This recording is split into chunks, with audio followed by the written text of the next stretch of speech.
beriman pun itu melakukan hal yang sama. Lantas apa bedanya iman Anda dengan yang belum beriman, yang membimbing Anda itu untuk bekerja? Kan pekerjaan kita itu dibimbing iman. Nih, manusia umum yang belum beriman dengan yang telah beriman itu kerjanya dibedakan oleh Allah dengan nafas imannya.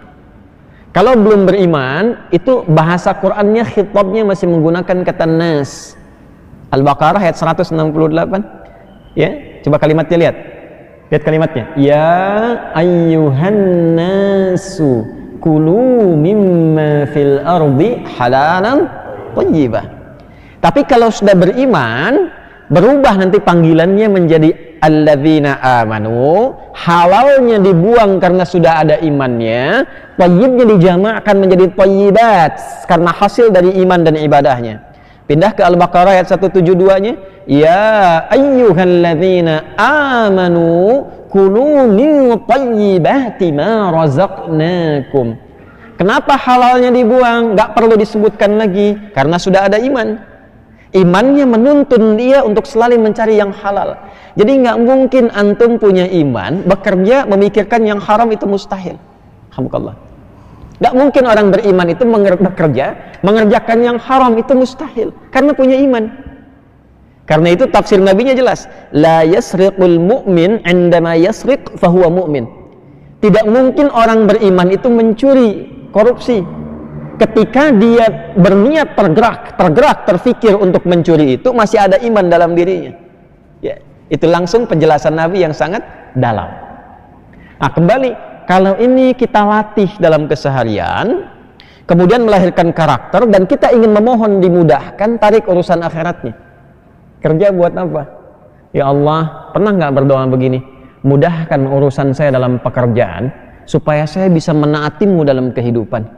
Ya Allah, anugerahkan kepadaku rizki dari hasil ikhtiarku, supaya aku bisa maksimal menaatimu. Hamba ingin berzakat ya Allah, hamba ingin berhaji ya Allah. Pernah nggak sertakan itu? Nah, itu parameter keimanan di situ. Nah, saat meminta itu disertakanlah kalimat Rahman, rahmat Allah yang menyertai aktivitas hamba untuk mampu mengenal dan menaatinya dalam ibadah. Itu ada di Quran surah ke-17 Al-Isra di ayat ke-110. Qulid Allah awid'ur Rahman ayyamma tad'u falahul asmaul husna. Jika Anda punya persoalan dalam kehidupan, punya hajat, doa. Bukan pasang status ya. Ya. Dan gak usah pasang status doanya itu di media sosial minta diaminkan. Aminkan ya, gitu. Ya, minta, sebut nama Allah, Awid Rahman. Sebut nama Ar-Rahman. Sebut ya Rahman, ya Allah ya Rahman, irhamni fi basari. Ya Allah yang memberikan rahmat, tolong rahmati aku dalam pandanganku. Ketika rahmat Allah turun dalam pandangan, dijaga nih dari perbuatan maksiat.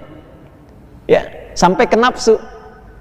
Karena itu ketika Nabi Yusuf dijaga oleh Allah alaihi salam, dijaga oleh Allah dari perbuatan yang potensi bisa melahirkan zina, itu turun kalimat rahmatnya. Quran surah ke-12 Yusuf ayat ke-53.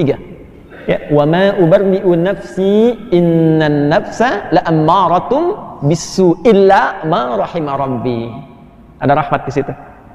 Nanti kalau sudah berlatih, doanya dibiasakan begitu, beraktivitasnya begitu, dari ujung kepala sampai ujung kaki, maka status ibadnya itu ditambahkan dengan hasil ikhtiarnya dengan sifat Rahman, maka menjadi ibadur Rahman. Itu yang dimaksud di surah Al-Furqan itu, wa ibadur rahmanil ladzina yamshuna 'alal ardi hauda.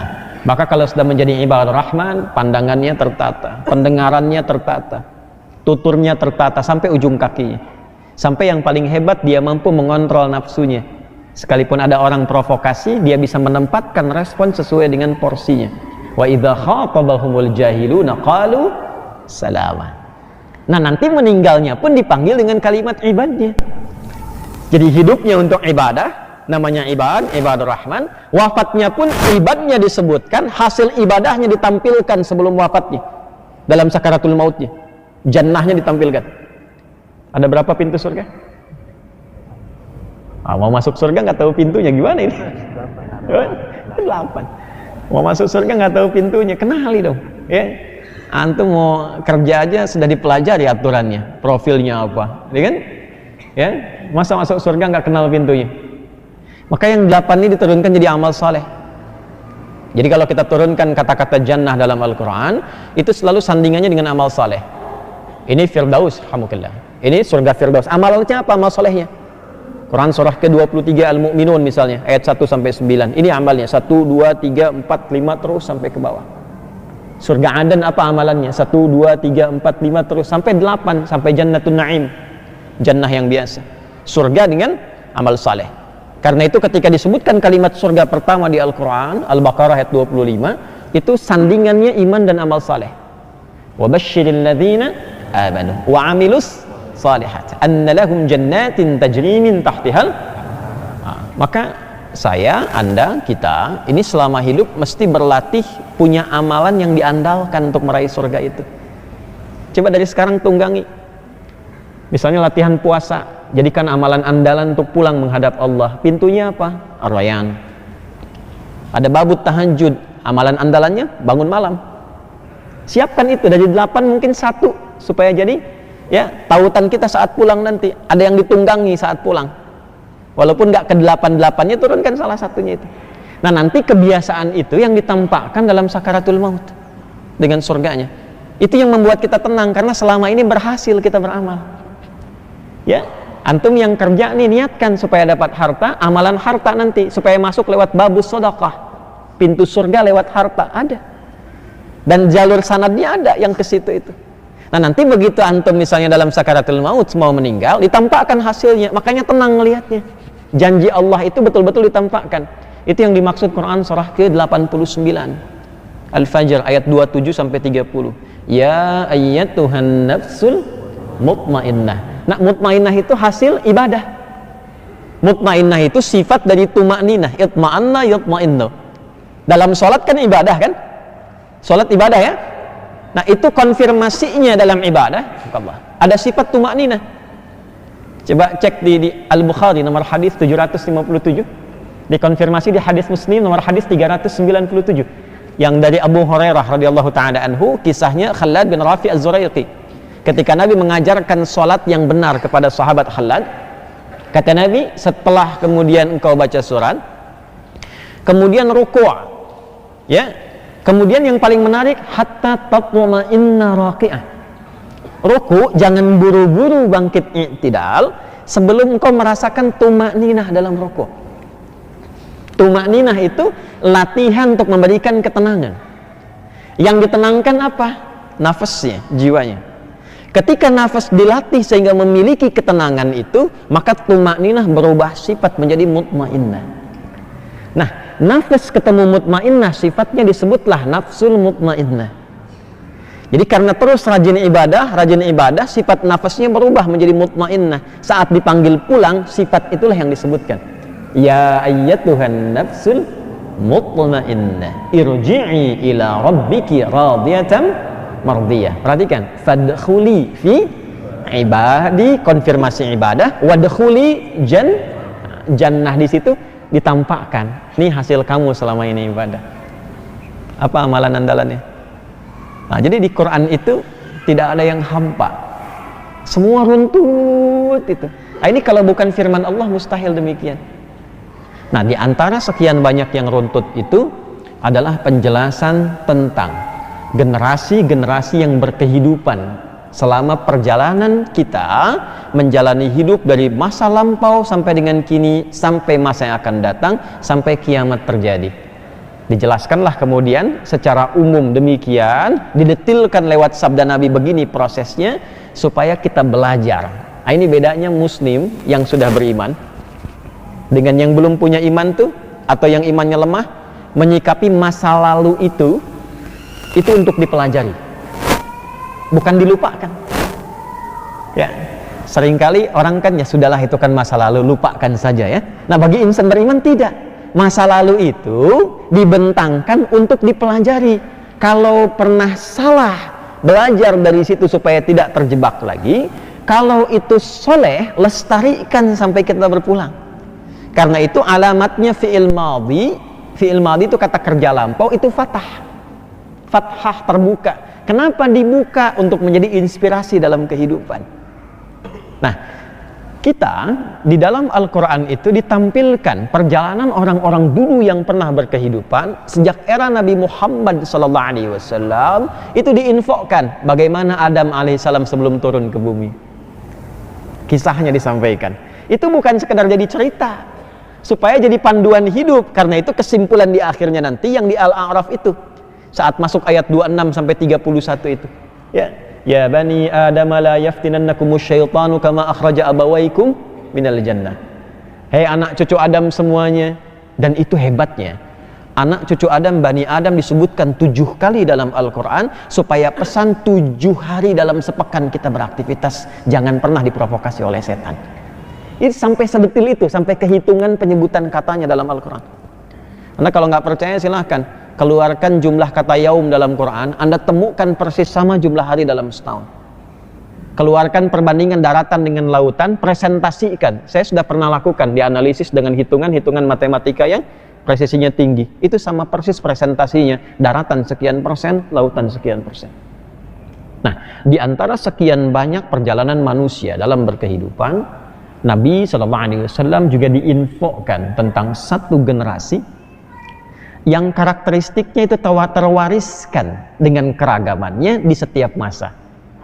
Dia di masa ini begini, sampai ke era Nabi dibuktikan, sampai ke masa depan pun Nabi mengingatkan. Kalau kalian nanti dalam bahasa kita, au kama qala Rasulullah SAW, berhadapan dengan karakter-karakter yang begini, seperti ini cara menyikapinya. Di antara sekian ragam dari yang berkehidupan itu, baik bangsa ataupun etnik, kita akan pelajari salah satunya tentang Yahudi.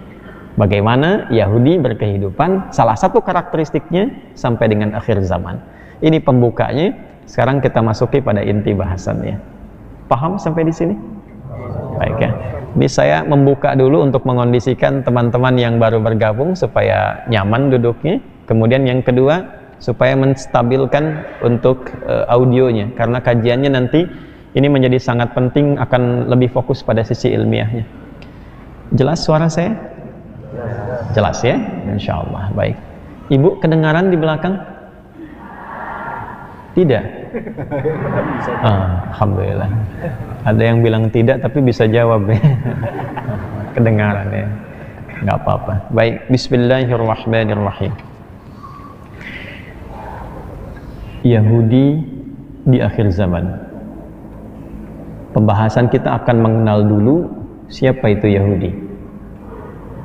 Jadi ada Wahyudi, ada Yahudi, itu beda. Jadi ya, itu beda. Saya punya teman namanya Denny Wahyudi Kurniawan. Baik.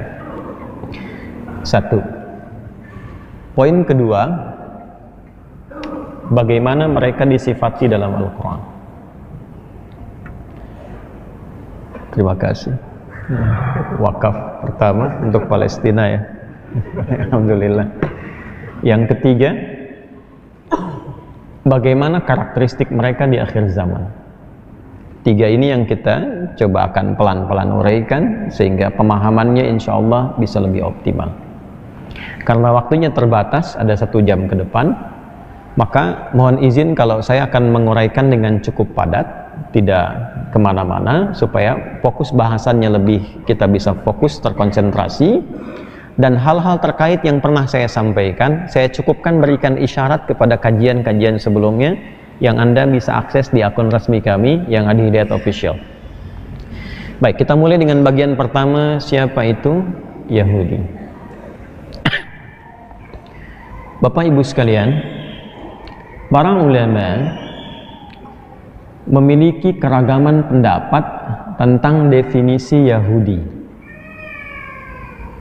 Tapi seluruh ragam pendapat ini mengacu kepada satu entitas, satu umat, satu bangsa yang seluruhnya sebetulnya tersambung dengan satu sosok yang sama dari segi keturunan dengan keturunan Nabi Muhammad SAW, yaitu ke Nabiullah Ibrahim alaihissalam. Dari 2 jalur yang berbeda. Yang satu nanti dari Sayyidah Sarah, yang satu dari Sayyidah Hajar alaihi wassalam. Di Nabi Ibrahim itu saya cepat sekali lahir kurang lebih tahun 1996 sebelum Masehi. Ya. 1996 sebelum Masehi. Kurang lebih demikian. Nanti melahirkan beberapa keturunan. Kalau ingin detail sekali di bab itu, coba lihat kajian saya yang di 27 Mei. Kalau saya nggak keliru tuh. 2021. Ya, 2 tahun lalu saya telah turunkan dan saya urutkan bagannya. Kalau saya terangkan itu sekarang, nanti habis materinya di situ. Bagian sekarang yang kita lihat di Palestina nggak sempat kita bahas nanti. Ya, saya mau bagian ujungnya itu yang kita pahami betul. Jadi dari jalurnya nanti Nabiullah Ismail alaihissalam, Sayyidah Hajar melahirkan Ismail alaihissalam, sampailah kepada Nabi Muhammad sallallahu alaihi wasallam. Di sini tidak ada jalur Yahudinya. Ya, Muhammad sallallahu alaihi wasallam bin Abdullah bin Abdul Muttalib bin Hashim bin Abdul Manaf bin Qusay bin Murrah bin Kilab bin Ka'ab bin Ghalib bin Fihr bin Malik bin Nadar bin Kinana bin Khuzaimah bin Mudrikah bin Ilyas bin Nizar bin Mudar bin Ma'ad bin Adnan bin Addi bin Adri bin Muqawwam bin Nahur bin Tarikh bin Ya'rub bin Yasjub bin Nabit bin Ismail alaihissalam. Jadi kurang lebih sampai ke Nabi Ismail itu 29 kurang lebih. Ya, walaupun ada perbedaan sedikit-sedikit khilaf, intinya dari Nabi Muhammad SAW nyambungnya ke siapa? Ke Nabi Ismail alaihissalam. Nah, ayah dari Nabi Ismail itu siapa? Nabi Ibrahim alaihissalam. Dari jalurnya Sayyidah Sarah, ya, di kajian 27 Mei yang lalu 2021 itu saya sampai uraikan Sayyidah Sarah itu nasabnya dari mana. Ya. Langsung saja dari jalurnya Sayyidah Sarah lahirlah kemudian Nabiullah Ishaq alaihissalam. Dari Nabi Ishaq ini melahirkan salah satu anaknya bernama Yaqub. Jelas? Baik. Nah, saya tidak bahas yang lainnya dulu supaya fokus. Nabi Yaqub ini itu punya satu ciri khas dalam mendekat kepada Allah Subhanahu wa taala. Yang nanti kesempurnaan ciri khas ini itu semua mengerucut dari semua sifat-sifat Nabi yang soleh itu, nanti akumulasi keseluruhannya itu terdapat di sifat Nabi Muhammad SAW. Ini penting saya sampaikan di awal. Jadi kalau saya cerita kesolehan satu Nabi, ya, jangan disimpulkan bahwa ini lebih soleh dari Nabi Muhammad, tidak. Justru Nabi Muhammad SAW itu akumulasi semua kesolehan para Nabi itu terkumpul di sosok seorang Nabi Muhammad sallallahu alaihi wasallam. Karena itu nanti semua nabi ketika akan ditugaskan itu tidak akan dimulai tugasnya sebelum mereka berkomitmen kepada Allah untuk bisa menjadi bagian dari penolong dakwahnya Nabi Muhammad sallallahu alaihi wasallam. Sebelum mereka bertugas.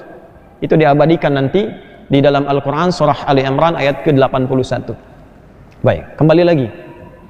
Nabi Yaqub ini di antara keistimewaannya itu selalu mendekati Allah dalam semua ragam aktivitasnya.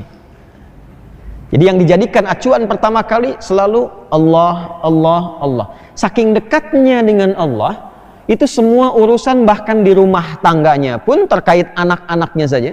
Kalau ada problem itu yang pertama kali dicurhati itu Allah. Itu diabadikan nanti di Quran surah ke-12 Yusuf di ayat ke-86. Innama ashku bathi wa khuzni ilallah. Aku tuh kalau curhat sedang merasakan sedih, ya, mendalam, atau satu kegelisahan dalam jiwa. Ya, bathi itu kegelisahan dalam jiwa yang bikin nggak tenang, gelisah. Ya, ibu akhir bulan gelisah karena suami belum ada tanda-tanda untuk menerima bulanan misalnya. Itu bathi. Huzni itu bukan sekedar kegelisahan, tapi kekhawatiran yang melahirkan kesedihan.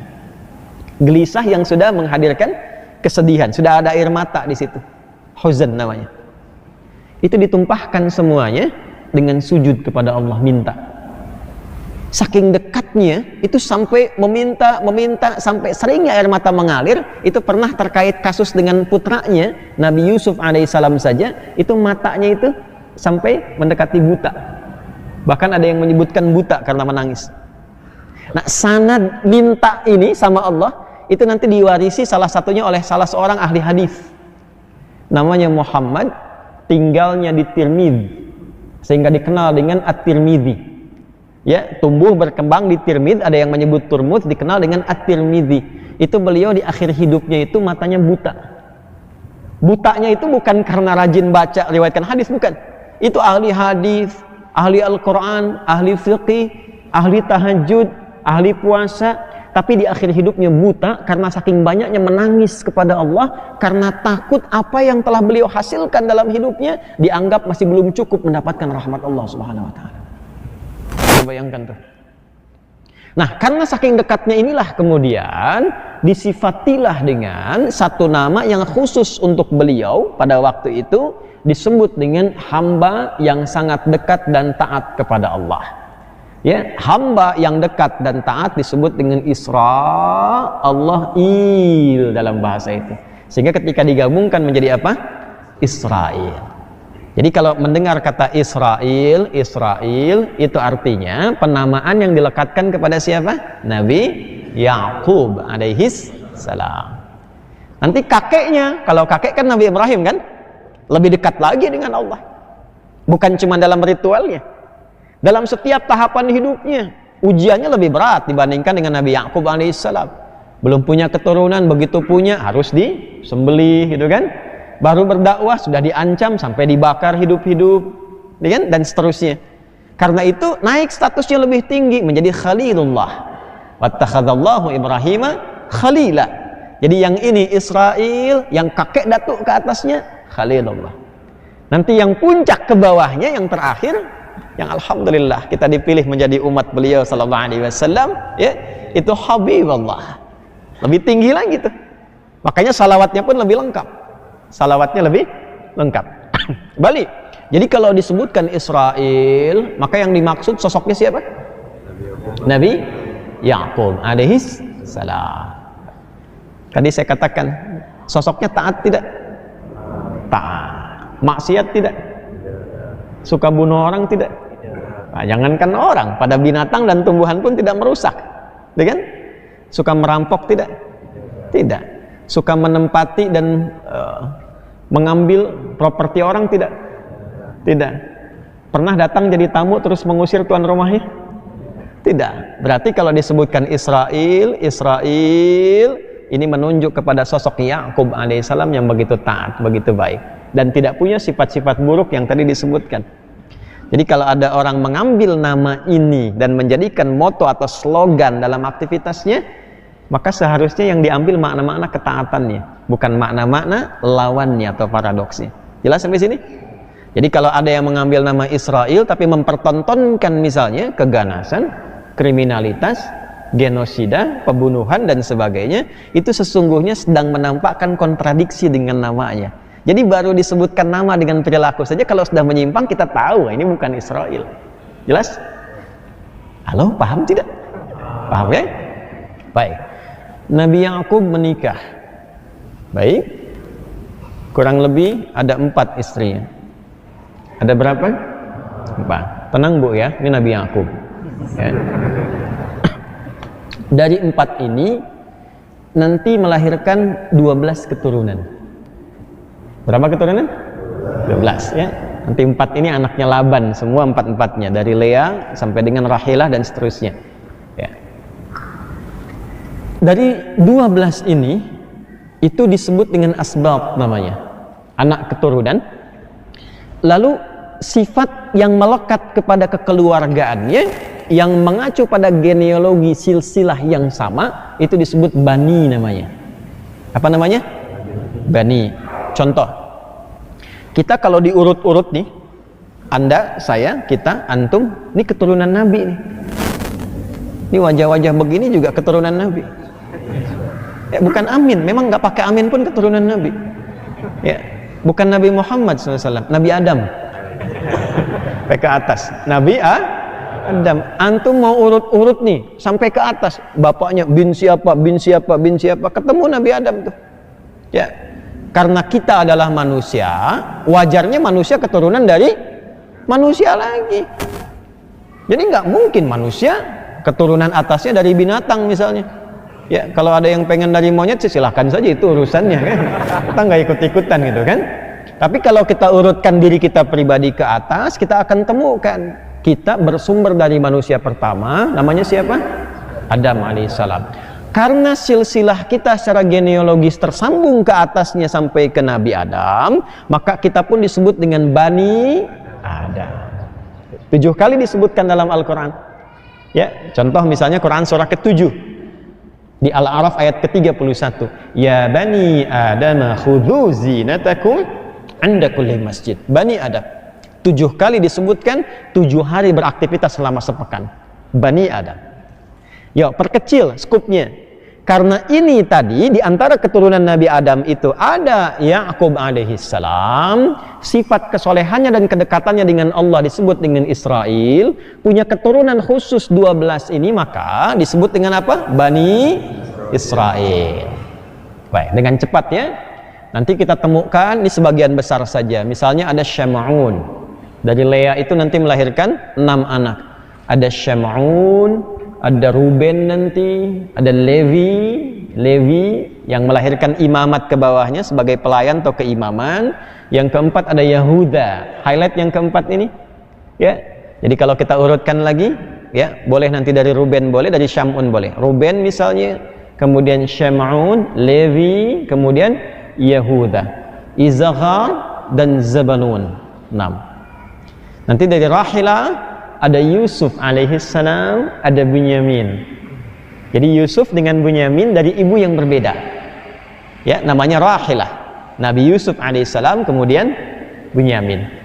Ini nanti kalau kita urutkan silsilah ini, kalau saya tulis di papan tulis nih, bisa diurutkan sampai penuh, sampai habis nih. Ya.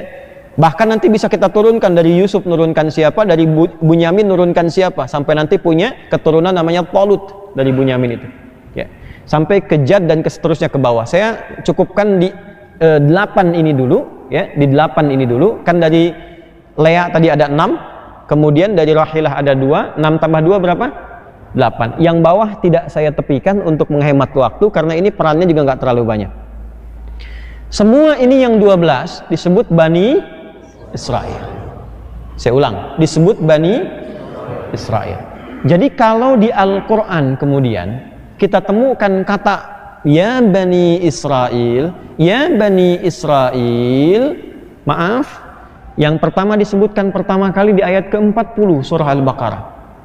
Ya, pertama kali kalimat Bani Israel disebutkan Ya Bani Israel adhkuru ni'mati allati an'amtu 'alaikum wa aufu bi'ahdi ufi bi'ahdikum wa iyaya farhabun. Maka itu memberikan kesan, perhatikan, kesan yang sangat dalam untuk mengembalikan pemahaman orang-orang yang merasakan keturunan dari Nabi Ya'qub alaihissalam, yang selalu membanggakan itu, saya nih keturunan kakek moyang saya ke atas itu orang yang dekat dengan Allah. Maka dikhitab dengan kalimat itu, hai orang yang mengaku-ngaku, hai orang yang mengklaim bahwa kamu adalah keturunan hamba Allah yang paling taat, hamba Allah yang sangat dekat, yang banyak sujud. Kalau memang kau mengaku keturunan generasi dan genealogi dari situ, coba buktikan lewat perilakumu. Dan di era Nabi SAW, saat awal-awal hijrah ke Yathrib, yang kelak disebut Al-Madinah Al-Munawwarah, itu sudah ada komunitas itu, yang kelak disebut dengan Yahudi itu. Nanti kita akan temukan. Nah, yang paling menarik, diksi pilihan kata komunikasi Nabi yang dibimbing oleh Al-Quran untuk beradaptasi dengan mereka, itu kata yang dimunculkannya adalah Bani Israel. Bukan Yahudi dulu, Bani Israel. Kenapa ditampilkan itu? Untuk memberikan kesan adaptasi dengan mereka yang memang selalu merasa bangga membawa keturunan. Jadi satu, kita temukan deh ya, sifat keturunan ini nanti ke bawah kita akan temukan mereka selalu bangga dengan rasnya dan statusnya sebagai keturunan dari seorang nabi yang sangat soleh. Itu dibawa terus nanti. Dan dari jalur ini, jalur yang tadi saya sebutkan, saya khususkan nanti dari keturunannya misalnya Levi dengan Yahuda, kemudian nanti ke Yusuf, ke Bunyamin, itu punya keturunan yang kalau diurutkan sampai ke bawah, memang kebanyakan dari mereka kalau bukan nabi, itu adalah orang-orang yang hebat di masanya atau di zamannya. Contoh, dari Levi itu melahirkan imam-imam nanti. Ya, bahkan dari sini, dari imam-imam itu yang diangkat Nabi dan Rasul, seperti Musa alaihi salam. Musa itu jalurnya Lewi, ya, Lewi ke atas. Misal dari Yahuda itu nanti lahir pemimpin-pemimpin, jadi raja, nabi, rasul sekaligus raja. Contoh Daud alaihissalam, Sulaiman alaihissalam. Jelas? Nah, keturunan Ham ini nanti punya keturunan lagi yang diberi nama anaknya dari jalurnya itu diberi nama dengan Kan'an. Ingat ke atasnya untuk mengabadikan nama kakek atau kakak awalnya itu yang Kan'an, itu diberi nama dengan Kan'an lagi. Nah, yang Kan'an inilah yang pertama menemukan daerah yang kita kenal dengan Palestina sekarang. Karena ketika beliau kemudian ke situ, itu tempatnya diberi nama dengan daerah Kan'an. Pengikutnya disebut dengan Kananis. Dan di antara suku besarnya nanti ada suku namanya Filistin. Nah, semua anak Nabi Yakub tadi yang 12 dikenal dengan Bani Israel, itu tempatnya di sini semua. Nah, menariknya begini. Orang mungkin sekarang mengiranya saya menghafal Quran saja. Alhamdulillah saya juga menghafal Injil, menghafal Bible. Ya, dan saya meriset. Biasanya kalau sudah ada versi baru, saya beli. Jadi saya punya banyak koleksi Bible di rumah. Saya simpan di kantor di ruang riset sekarang. Termasuk yang Talmud, versi-versi kekinian dan sebagainya, saya koleksi juga. Nah, ini ada Alkitab terjemahan baru, Holy Bible, New International Version. Ini versi internasionalnya. Di sini ada peta. Dibuka dengan peta. Ini supaya menambah wawasan ya, Bapak Ibu sekalian. Kok bisa katanya kajiannya kajian tausiah, tapi referensinya Bible. Gak apa-apa. Ini ada peta nih. Tuh, dibuka dengan peta. Ini petanya, Division of Canaan 1200 sampai 1030 before Christ, sebelum Masehi. Jadi ini petanya dulu, kanan yang saya tulis ini, ya. Ini tahun 1200 sampai 1030 sebelum Masehi. Penyebaran semua anak cucunya Nabi Yakub alaihissalam yang 12 tadi, yang asbat anak-anaknya, ini bahkan disebutkan di daerah mana saja. Zebulun di mana, Izakar di mana, kemudian Yusuf di mana, disebutkan di sini semua. Yahuda di mana, ya, Syamun di mana, Levi di mana, disebutkan semua petanya di sini, dan semua wilayah disebut dengan Palestina. Paham sampai sini? Baik, itu dulu yang ingin saya tampilkan di awal. Nah, di bumi inilah kemudian Nabi Ibrahim alaihissalam hidup, Ishak kemudian hidup, ya, Sayyidah Hajar mengandung, dan yang paling unik nanti ketika mengandung itu dan lalu melahirkan Ismail alaihissalam, lahirnya di Kan'an sama persis di situ. Cuma nanti dihijrahkan di awal hidup, ya, ke kota Mekah Al-Mukarramah untuk memberikan satu definisi yang kuat tentang fitrahnya semua nabi yang hijrah. Ya, tentang semua nabi yang hijrah. Nanti Nabi Yusuf pun kan hijrah. Jelas ya? Nabi Yusuf pun hijrah. Jadi ketika kemudian Nabi Ismail itu dihijrahkan dari kecil untuk memberikan kesan bahwa ini akan melahirkan keturunan di akhir yang sempurna dari segi kenabiannya, yaitu Nabi Muhammad sallallahu alaihi wasallam. Karena memang doa Nabi Ibrahim itu lahirnya mesti di Mekah. Khusus Nabi Muhammad. Itu ada di Al-Baqarah yang tadi saya baca, ayat 129. Nabi Ibrahim, Nabi Ismail alaihi wasallam berdoa khusus supaya minta Nabi terakhir lahirnya itu di Mekah, di dekat Ka'bah. Untuk menunjukkan Nabi yang istimewa, tempat lahirnya pun mesti istimewa, beda dengan Nabi yang lain. Nah, di era Nabi Yusuf alaihissalam, seperti kita dengar kisahnya yang viral, beliau kemudian melewati dari semua drama kehidupan dengan saudara-saudaranya itu, singkatnya jadi pembesar di Mesir. Jelas? Lalu ketika jadi pembesar, dibawalah koleganya ini, termasuk ayahnya Nabi Yakub alaihissalam. Yakub dibawa, 11 saudaranya dibawa semua, pindahlah ke Mesir. Ya, sebentar. Ya. Itu masih raja tuh suasananya. Berganti generasi, ini keluarga besarnya Nabi Yusuf alaihissalam, termasuk Nabi Yakub alaihissalam, keluarga besar jadi 12 itu tumbuh, berkembang, beranak pinak semua di situ. Sampai tibalah kemudian di eranya Fir'aun berubah keadaan, ganti generasi, masuk ke era sebelum Musa alaihissalam, terjadi situasi yang berubah. Muncul kecemburuan, ketika putus risalah nabinya itu, Nabi Yusuf meninggal, ya, risalah nabinya putus, maka ketika berganti generasi muncullah kemudian sentimen-sentimen lokal. Kita yang pribumi nih, ini sebenarnya imigran dulu nih, kok bisa mereka berada di puncak? kok bisa mereka begini? Maka sentimen ini menjadikan kemudian pertikaian-pertikaian sehingga membentuk kasta baru dalam konteks kehidupan. Maka ketika naik Fir'aun, berubah penamaannya menjadi Fir'aun, naik ini raja, lalu melihat kemudian, oh ini keturunan ini nggak berhak harusnya punya satu keunggulan-keunggulan atau privilege, istilah sekarang, keistimewaan yang ada di tempat kami, maka dijadikanlah statusnya terendah pada saat itu sampai dengan diperbudak, perbudak semua. Sampai singkatlah muncullah Nabi Musa alaihissalam. Ini kalau waktunya nggak terbatas, sampai jam berapa sih kita? Oh? Karena ini kisahnya selalu menarik gitu kan, selalu menarik. Nanti aja deh yang bulan depan yang di An-Nur yang saya janjikan. Semua perlakuan Fir'aun ini terekam sempurna nanti dari masyarakat-masyarakat dari kalangan ini yang kemudian diperbudak. Yang ini akan melahirkan karakter baru. Ya, melahirkan karakter baru. Di semua dari perbudakan, dari mulai maaf sekali. Kalimat ini mungkin saya kadang nggak bisa mengungkapkan kalau terlampau kasar gitu ya. Ya, sampai ke status merasa diri sebagai Tuhan, itu budak paling bawahnya itu dari kalangan ini yang Bani Israel tadi. Jadi semau-maunya kalau bunuh ya bunuh, suruh bangun piramid ini yang bawa batu dan sebagainya, itu yang semua hal yang dilakukan. Sampai pada puncaknya ada ramalan-ramalan dukun yang mengatakan pada masa itu akan lahir nanti seorang bayi yang akan mengguncang kekuasaanmu. Maka keluarlah dekrit dari Firaun pada masa itu, tempeli semua keturunan-keturunan Bani Israel ini. Tempel, yang perempuannya khususnya yang mengandung. Jadi ada dua yang nempel, satu intel, satu algojo. Dan algojonya sudah membawa pisau. Ya, pisau sepisau-pisaunya zaman Firaun ya, bukan kayak pisau dapur sekarang gitu. Ya, perintahnya cuma satu. Kalau lahir laki-laki, langsung banting di hadapan ibu yang telah melahirkannya dan gorok sehabis-habisnya. Jadi menjatuhkan tuh, kalau menyembelih dengan dijatuhkan istilahnya dzabaha. Ya, kalau tidak jatuh itu nahara. Makanya unta pakai nahar. Fasalli li rabbika wanhar. Itu untuk unta. Tapi kalau kayak kambing, sapi, kerbau dan sejenisnya dijatuhkan dulu baru disembelih, itu dzabaha. Kalau sekali sembelihan dan halus itu namanya dzabaha yadzbahu dzabhah. Set sekali. Tapi kalau berkali-kali begini itu dzabbaha yudzabbihu. Al-Baqarah ayat ke-49, wa idz najjaynakum min ali fir'auna yasumunakum su'al azab yudzabbihuna.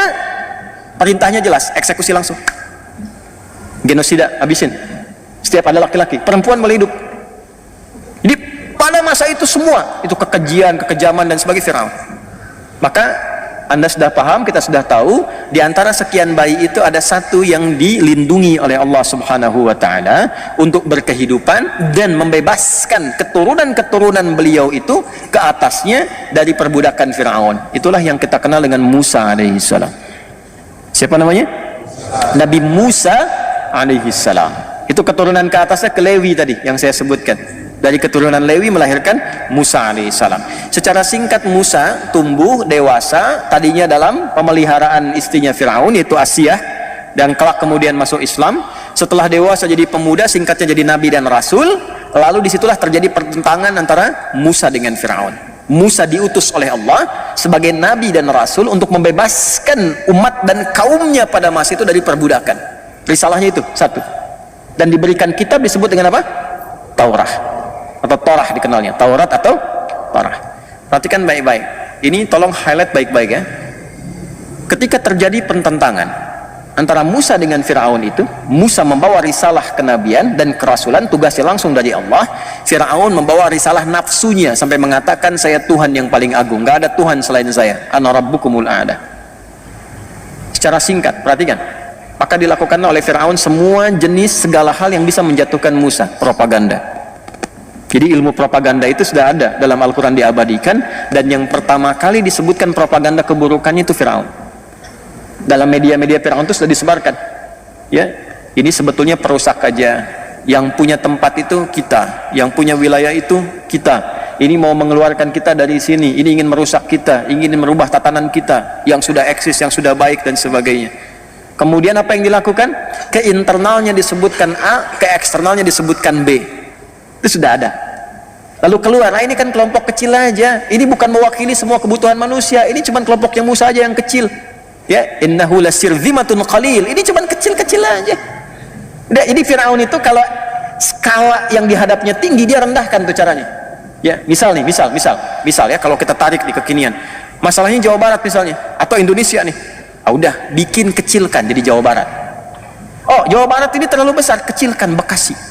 Bekasi terlalu besar, kecilkan Jakapermai. Jakapermai terlalu besar, kecilkan cuman Jamaah Al-Azhar aja yang ratusan, nggak se-Jawa Barat kok. Palestina kebesaran, kecilkan. Oh, ini Gaza aja. Gaza kebesaran, kecilkan Hamas saja.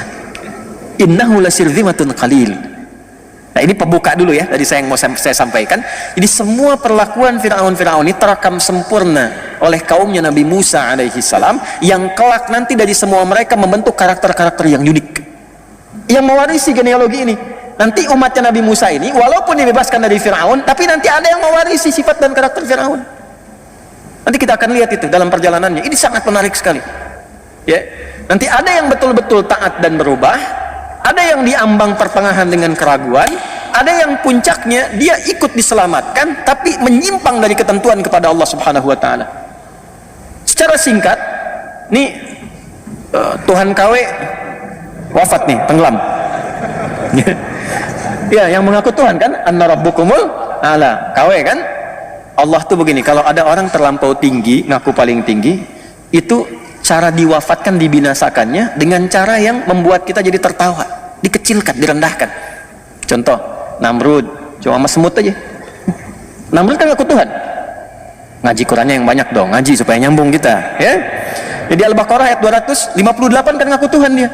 Alam tara ilal ladzi hajja Ibrahim fi Rabbi, kamu pernah dengar enggak, pernah baca enggak? Kata Allah, punya pengetahuan enggak tentang seorang raja yang mendebat Nabi Ibrahim dan ngaku Tuhan, Namrud. Ya, kan binasanya cuma sama nyamuk, masuk aja selesai. Tuhan matinya sama nyamuk katanya. Ya. Firaun tenggelam sehingga kita bisa jadi candaan. Tuhan tenggelam. Gitu aja gitu. Jadi biasanya orang-orang yang mengaku tinggi dan biasanya melakukan pertentangan yang zalim, itu Allah cuma kirimkan yang kecil-kecil untuk menghabisi. Kasih penyakit. Coba lihat yang hebat, sosok hebat melarang azan, membinasakan syariat-syariat Islam, syiar dan sebagainya.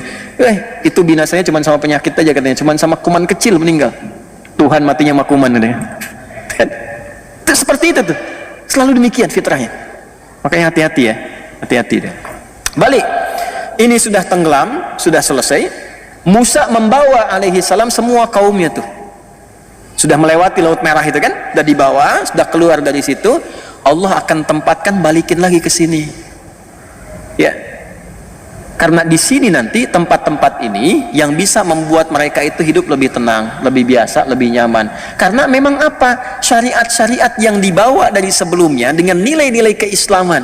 Nabi Ibrahim alaihissalam, bahkan dari Nuh alaihissalam, dari keturunannya, memang sudah dijalankan di sini dan tenang keadaannya. Jadi syariat Islam itu kalau diterapkan dalam konteks kehidupan, itu memberikan kedamaian untuk siapapun. Makanya sholatnya aja sudah salam, sudah damai. Kita kalau sholat ditutup dengan apa?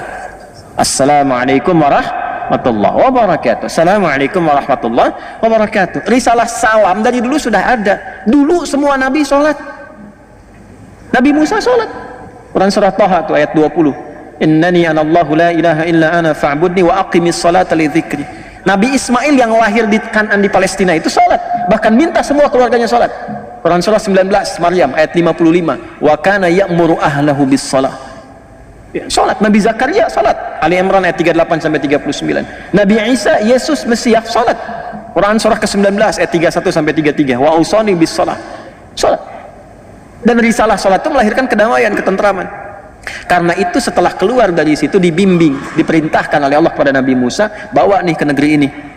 Negeri suci, Baitul Muqaddas, Ardul Muqaddasah, bawa ke sini karena di sini itu yang bisa diterima. Ya, jadi bukan satu tanah yang dijanjikan untuk mereka sebagai privilege, bukan. Datang ke situ karena ini ada karakter-karakter yang unik nih di kaummu ini, yang kalau nanti di berbagai tempat hidup, karakter ini bisa merusak, yang dengan merusak ini bisa tertolak dimanapun itu. Ya, itu dibuktikan oleh sejarah. Di sini itu dari dulu sudah tahu keturunannya ada di situ. Nabi Ibrahim alaihissalam ke bawah kan, Ya, dan ingat jangan diklaim untuk kaum itu saja, karena ke atasnya itu Kanaan ke atas, keturunan Nabi Nuh. Jelas sampai sini? Oke, kita luruskan dulu tuh. Jadi begitu keluar dari situ, Nabi Musa diminta oleh Allah untuk menghadap ke Tur Sina itu untuk mendapatkan wahyu selama 40 hari 40 malam kurang lebih. Maka apa yang terjadi? Baru tapak kakinya belum basah, belum keluar, Musa pamit. Ya, Harun alaihissalam jaga di situ. Itu sudah sebagian kaum yang terwarisi tadi yang saya katakan. Ya, yang hatinya belum bersih sepenuhnya. Ada golongan baik, golongan ragu-ragu, golongan nyeleneh. Yang nyeleneh ini juga dibagi beberapa bagian lagi nanti. Ada yang fokusnya di bidang, hati-hati ya, di bidang ekonomi. Ada yang fokusnya nanti di bidang militer. Awas, ada fokusnya di bidang spiritual. Dibagi 3 bagian ini. Dan sampai sekarang itu akan ditemukan karakternya. Mirip-mirip begitu, nggak berubah. Ini menunjukkan janji Allah itu nyata. Saya ambil ke bidang yang spiritual dulu. Aduh, bosen nih, Musa belum pulang-pulang. Harun, ada nggak kira-kira versi Tuhan yang nampak di hadapan kita yang bisa kita sembah tuh? Maka kreatiflah Samiri itu, bid'ah pertama yang dilakukan pada masa itu. Bikinlah dari anak sapi lembu itu, ya, yang dihiasi dengan emas, kemudian ya macam-macam, kita sudah tahu kisahnya. Selesai sampai situ menyimpang. Nah, ketika menyimpang ini nggak bisa dikendalikan oleh Harun alaihissalam, karena karakter Yahudi itu kalau sudah begitu kekeh tuh dilakukan. Ini udah merasa benar sendiri. Harun diancam, kalau kamu mencoba menghentikan, eksekusi, bunuh. Dan ini sudah terbawa nanti ke faksi genealogi militernya. Ya, maksudnya militer di sini keras untuk membunuh, itu nggak ada. Kalau sudah apalagi bukan dari klannya, itu nggak dihitung, nggak dihitung. Dan ini yang saya katakan tadi terwarisi oleh sifat-sifat Fir'aun, keganasannya. Fir'aun tuh nggak ngitung, kalau bukan dari kami nggak dihitung. Itu dibawa, tertanam betul itu dalam benak dari golongan ini, dari klan yang sebagian pemikiran tadi. Jadi kalau antum lihat sekarang rumah sakit, apakah gereja atau masjid dibom dan sebagainya, itu nggak ada hitungan bagi mereka. Yang penting bukan dari genealogi mereka, bukan dari silsilah keturunannya, bukan warganya. Kalau bukan warga kami nggak apa-apa, nggak dihitung. Ya, cuma manusianya aja sekarang kok pada diam gitu. Ya, balik. Supaya kita masih punya waktu nih. Jadi dalam kondisi itu ada penyimpangan, menyimpang. Ini penyimpangan yang paling pokok. Karena asalnya spiritual, pondasi hidup kita itu spiritual di sini. Dan dibebaskannya mereka dari Firaun karena kekuatan spiritual Rasul yang turun, Nabi Rasul. Penyimpangan pertamanya itu dihabisin lagi. Setelah sukses dengan itu, dihabiskan semua perjuangan Musa dengan penyimpangan itu. Makanya saking kesalnya Musa ketika pulang mendapati demikian, ya, saudaranya dulu yang ditarik jenggotnya itu. Kamu kok nggak bisa jaga ya Musa, sebentar, jangan nanti jadi fitnah. Ya, kita berkelahi, mereka malah kemudian mengklaim itu sebagai sesuatu pembenaran bagi mereka, sehingga menyimpang dari kita, ya kan? Maka apa yang terjadi dijelaskan begini.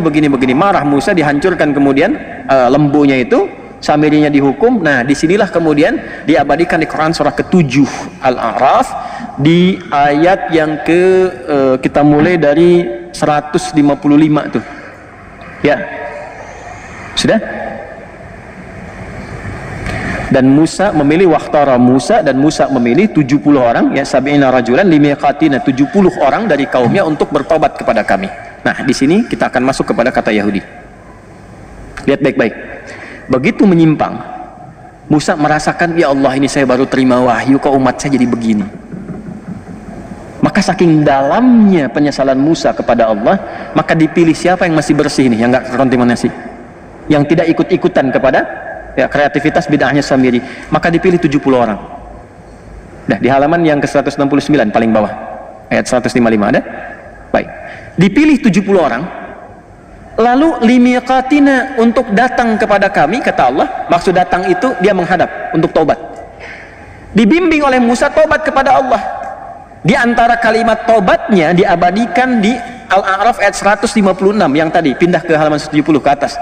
Inna hudna ilaika, ya Allah, kami taubat lagi untuk kembali kepadamu.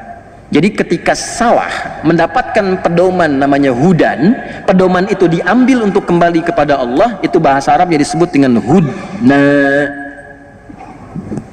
Ini yang ini hudna, mendapatkan hudan, petunjuk untuk balik lagi kembali kepada Allah. Hudna. Orang-orang yang ini ikrarnya, hudna, kami kembali lagi ya Allah untuk menaatimu, maafkan kami, ampuni kami ya Allah, kami berjanji akan menaatimu, beriman kepadamu, dan seterusnya, seterusnya, seterusnya. Orang-orang yang komitmen dengan ini semuanya disebut hadu namanya. Ini di mana ditemukan kalimat hadu di Quran? Di Quran surah kedua Al-Baqarah ayat 62, paling kiri sebelah atas.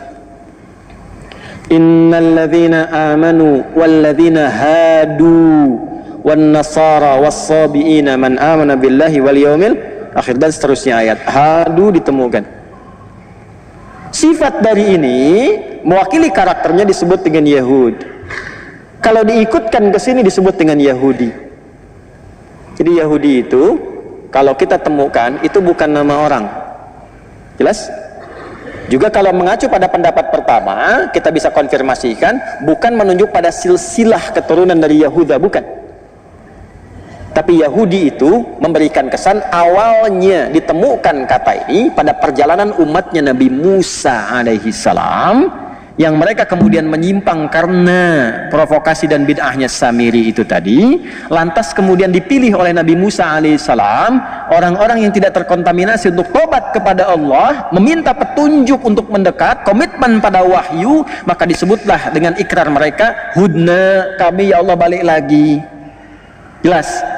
Sifat karakter itu supaya dibawa, diingat-ingat, jangan salah lagi kayak gitu, jangan salah lagi kayak gitu, maka disebut Yahud. Yang ikut itu disebut dengan Yahudi. Di asal Yahudi ini, asal Yahudi adalah orang yang ingin kembali pada jalan yang baik, pada jalan yang benar. Paham nggak sampai sini? Baik. Tapi apa yang terjadi? Setelah peristiwa ini, sudah Allah terima taubatnya, tapi yang salah tetap salah. Yang salah dihukum, yang benar kemudian diberikan masa tenggang untuk berkehidupan terus sesuai dengan ajalnya. Jadi yang ini sudah selesai dihukum, ini jalan. Tapi ya itu tadi yang nggak hilang dalam karakternya, tetap dalam perjalanan pun sifat ngiyalnya masih ada. Dibimbing ya Musa, bawa mereka, udah ya ilal ardil muqaddasah, ke tempat bumi yang suci, yaitu ada Masjidil Aqsanya di situ. Bawa ke situ. Saat dibawa itulah teman-teman sekalian sudah tinggal masuk, jaraknya sudah dekat, sudah tinggal masuk. Disampaikan bagaimana kita masuk, sementara di tempat itu sekarang sudah beraneka ragam sukunya, udah banyak yang kuat-kuat, bahkan ada suku hebat dipimpin oleh Jalut yang kita sebut dengan Goliat itu.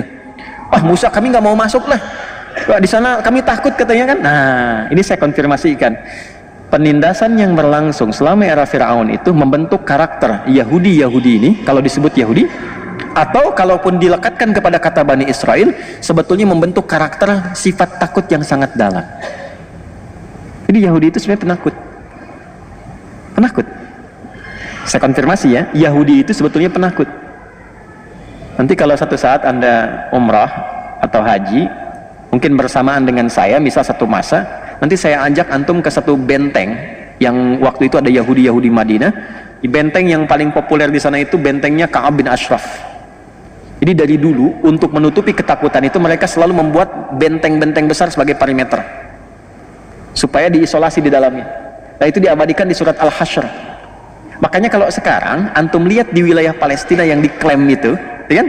Antum temukan benteng-benteng besar sebagai penutup, itu sebetulnya bukan menunjukkan ketinggian teknologi, kehebatan, bukan, untuk mengonfirmasi sifat takut mereka. Itu sudah ada konfirmasinya. Ya, nanti kalau mau lebih dalam lagi kita bahas tuh sampai ke kondisi-kondisi terkini. Banyak pelajaran yang bisa dibahas. Tapi saya mau konfirmasikan, sampai saking sifat takut ini mengakumulasi, maka lahir sifat pengecut. Kata Musa diperintah, kita cuma diminta masuk, mereka nggak ganggu. Begitu masuk, sudah kita selamat. Ya sudah. Fa innakum ghalibun. Udah kamu ini yang jadi pemenang, nanti masuk pemenang. Maksud menang itu udah selamat, hidup tenang di sana, nggak akan diganggu oleh Jalut. Apa jawabannya? Musa, idhab anta wa rabbuka faqatila innaha huna qa'idun. Musa, gini aja, kamu masuk duluan sama Tuhan kamu situ. Ntar kalau menang lawan Jalut, kabarin kami di sini, kami ikut katanya. Kami nonton dulu di sini. Coba Anda bayangkan tuh. Udah ditampakkan di hadapan mata mereka Fir'aun yang lebih tinggi dibandingkan dengan Jalut itu, ditenggelamkan di Laut Merah, cuma dipukul tongkat kayu, bem, kebuka itu lautan, nelan mereka semua di hadapan matanya. Tinggal masuk, keluar kalimat Musa, ente aja deh, Tuhan ente masuk situ, tuh kan? Ya, kalimat Qurannya begitu. Idzab anta wa rabbuka, Tuhanmu. Jadi Tuhannya itu Allah, Yahweh, Allah, itu belum masuk ke hati mereka. Belum masuk itu, ternyata ada sebagian karakter yang melekat. Kamu aja Musa yang pergi dengan Tuhanmu itu. Kalau menang kasih tahu di sini, kami duduk-duduk dulu. Kalau menang kasih tahu baru kita masuk katanya. Hukuman turun dari Allah. Apa diantara hukumannya? Nah, maka ini di Al-Maidah nanti diabadikan. Ya kalau kita masuk dari ayat ke 19 ke 20-an terus sampai dengan di ayat 23 sampai 25 kita akan temukan apa yang tadi saya bahas. Ya ini gambaran besarnya karena waktu kita sangat terbatas. Disinilah inti yang mau saya bahas nih di titik ini sampai kondisi sekarang. Maka oleh Allah kemudian subhanahu wa ta'ala diberikan hukuman arba'ina sanatan yatihuna fil ard. Awas, 40. Selama 40 tahun itu mereka harus berkelana di muka bumi. Ya, ini 40 tahun di sini ada yang mengartikan masa, ada generasi dan sebagainya. Nanti kemudian siapa yang masih ingat yang menemani Nabi Musa untuk bertemu Khidir itu? Kan ada seorang pemuda, Yusha bin Nun. Yusha bin Nun. Nah nanti Yusha bin Nun inilah yang memimpin nanti, ya asistennya Nabi Musa saat bertemu dengan Khidir. Antum ngaji Al-Kahf tapi nggak hafal kisahnya. Ya, kan ditemani oleh seorang asisten itu kan saat mencari Khidir. Kemudian dia bawa ikan, ikannya lompat-lompat ke laut, itu Yusha bin Nun. Nah Yusha bin Nun inilah yang kelak memimpin umat-umat tersisa itu sepeninggal Nabi Musa yang meninggal dekat tempat itu sejengkal, sedikit lagi ke arah Aqsa itu, sedikit lagi, sejengkal itu ilustrasi bahasa yang tinggi, maksudnya berapa meter ke depan atau mungkin berapa kilo ke depan, tinggal sedikit lagi, meninggal dikuburkan di situ. Nanti yang meneruskan masuk di generasinya Yusha bin Nun masuk ke situ. Ya, yang menaklukkan Goliatnya, Jalutnya itu tadi, itu adalah Nabi Daud alaihissalam bentukan Talut yang tadi saya sebutkan di awal. Tapi mereka akan berputar-putar dulu. Dalam berputarnya inilah kemudian disebutkanlah karakteristik mereka dan jalur hidup mereka. Bagaimana disebutkannya? Itulah yang ditampilkan di awal Al-Isra, surah Al-Isra, dari ayat 1 sampai dengan ayat yang ke-7, khususnya dari ayat ke-4 sampai ayat 7-nya. Satu, menerangkan tentang keutamaan Palestina dengan Masjidil Aqsa-nya. Kedua, menerangkan keturunan Nabi Nuh yang sudah mendiami di situ pertama kali supaya nggak diklaim bahwa ini tanahnya orang-orang Yahudi, ini tanahnya orang-orang Israel atau Zionis dan sebagainya. Turun, baru kemudian cerita tentang Musa. Setelah itu, dari Musa ceritalah ke karakteristik ini yang sampai dengan ke kita sekarang. Maka di sini dalam kurang lebih sekitar 20 menit itu saya akan uraikan karakteristik kesimpulan intinya. Jadi dari tadi saya kasih pembahasan panjang itu sebetulnya kalau mau jujur muqaddimah. Ya. Nah, situasi kita sekarang ini ayat ini yang relevan yang akan kita kaji. Makanya tadi saya cepat saya minta maaf dari awal. Ya. Yuk kita lihat nih. Buka mushafnya. Perhatikan baik-baik. Ayat keempat aja langsung ya, langsung ayat keempat. Wa qadayna ila bani Israila fil kitabi la tufsidunna marrataini wa la ta'lunna 'uluwan kabira. Dan aku telah menetapkan dengan semua pengetahuan Allah yang sempurna. Allah mengetahui betul karakteristik yang tertanam dari setiap generasi-generasi kaum-kaum Bani Israel ini yang terus melahirkan generasi baru beranak pinak, dan lantas mereka disebut dengan Yahudi ataupun Bani Israel atau kaum Musa dalam Al-Quran. Ini sifat-sifatnya, tapi selalu tertanam pada diri mereka itu karakter-karakter yang membedakan mereka itu dengan manusia pada umumnya yang lain. Tadi maaf sekali, karakter-karakter nyeleneh, ya, sampai tadi mengatakan Musa, engkau aja yang pergi, ya, dengan Tuhanmu, kami duduk-duduk di situ, nyeleneh yang keterlaluan, ya, angkuh dari tertindas menjadi penindas, dan dia siapapun yang menghalangi itu terobos, ya. Nanti di bidang-bidang terkait dengan ekonomi, semua pelanggaran dilakukan yang penting untung. Itu ada jalurnya, nanti kita bisa sebutkan satu-satu dan dikonfirmasi oleh sejarah, bukan hanya dalam Al-Quran tapi pembuktian sejarah dan di buku-buku yang dicetak sampai dengan kekinian. Ya, teruskan. Wa qadayna, karena sifat-sifat ini yang melekat pada mereka, aku tetapkan, kata Allah, pakai qadha tuh, dan pakai na untuk menunjukkan keagungan Allah, demi keagunganku. Maksudnya apa? Kalau sudah pakai na artinya penting. Al-Quran turun tuh pakai na, inna anzalnahu fi Itu Allah menyampaikan dengan mengangkat keagungan zatnya untuk memberikan kesan pada kita semua yang membaca Al-Quran, khususnya umat Nabi Muhammad SAW. Tolong fokus ini penting, karena bagaimanapun Anda akan bersinggungan dengan mereka. Wa qadayna ila bani Israel, aku tetapkan kepada generasi-generasi yang mengaku keturunan-keturunan dengan nama-nama Bani Israel ini. Fil kitabi, bahkan dalam kitab mereka di Taurat sudah disebutkan.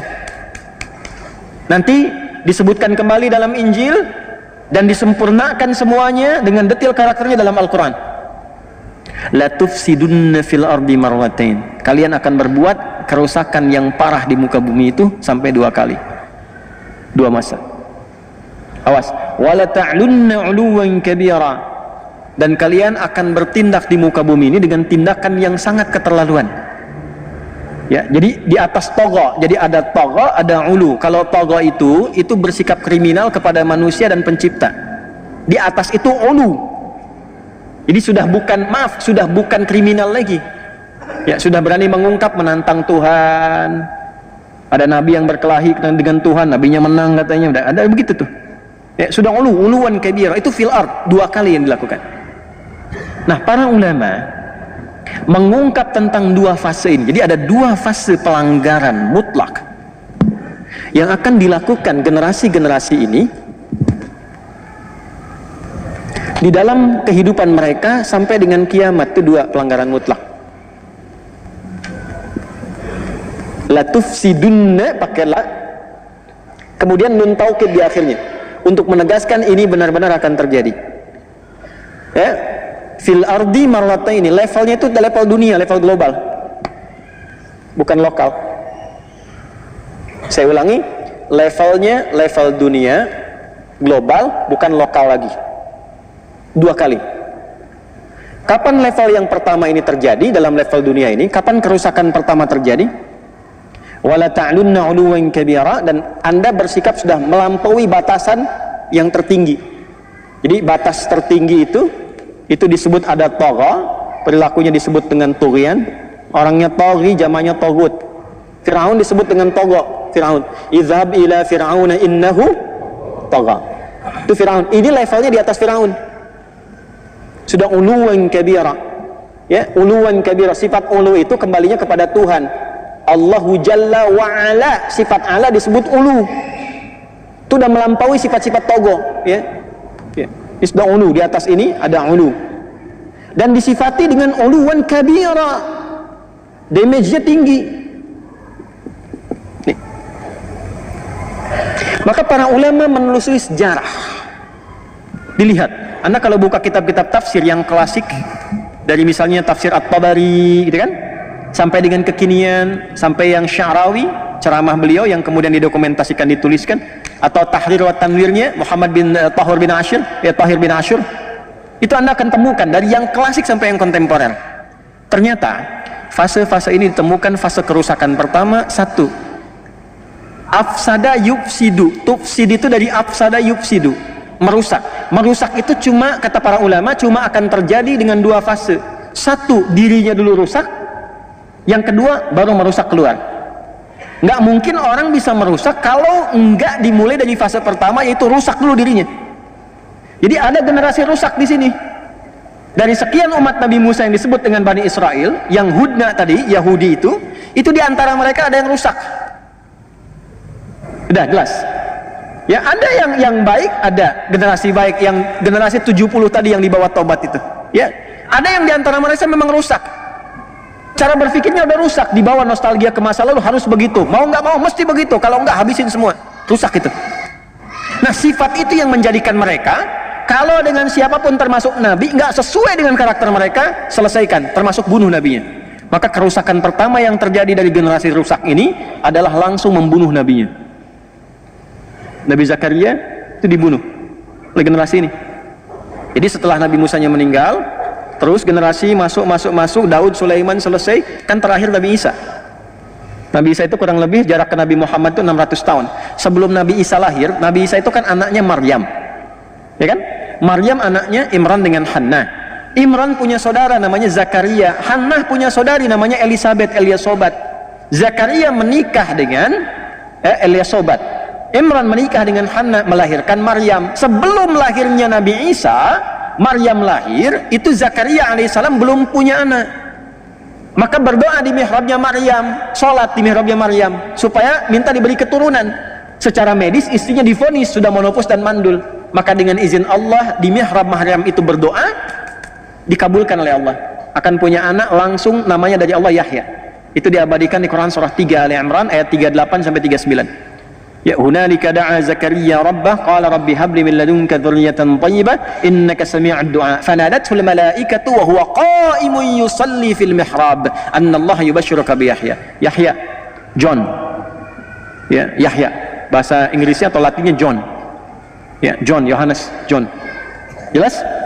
Nah, ini Nabi Zakaria, Nabi Yahya itu kan ditunggu-tunggu pemuka Nabi mereka itu, pemukanya. Generasinya sama, generasi Musa ke bawah itu.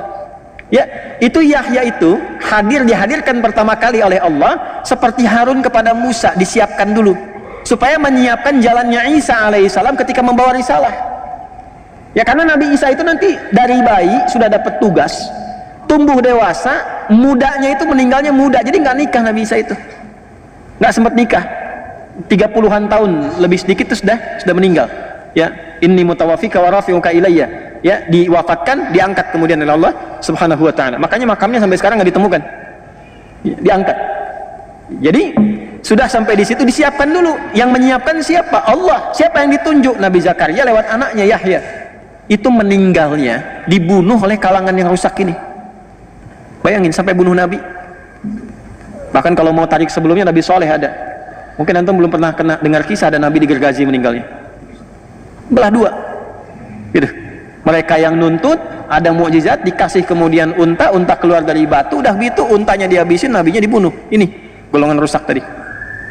Sampai ke puncaknya Nabi Zakaria dibunuh, Nabi juga Yahya dibunuh, dan Nabi Isa pun dikejar mau dibunuh, mau disalib di akhir itu. Ini kan kelakuannya ini generasi rusak. Ya. Jadi yang 70 tadi melahirkan yang baik-baiknya sedikit, ke bawahnya itu Hawariyun itu. Ya, Hawariyun yang 12 orang itu, yang murid-muridnya itu kan. Ya, itu pun sedikit, yang selebihnya itu mewarisi genealogi tadi, genetik tadi yang merusak. Maka ketika itu lahir yang rusak sampai Nabi Isa pun dikejar. Nabi Isa kan keturunan ini dari Bani Israel ke atas, jalurnya ke Ishak alaihissalam.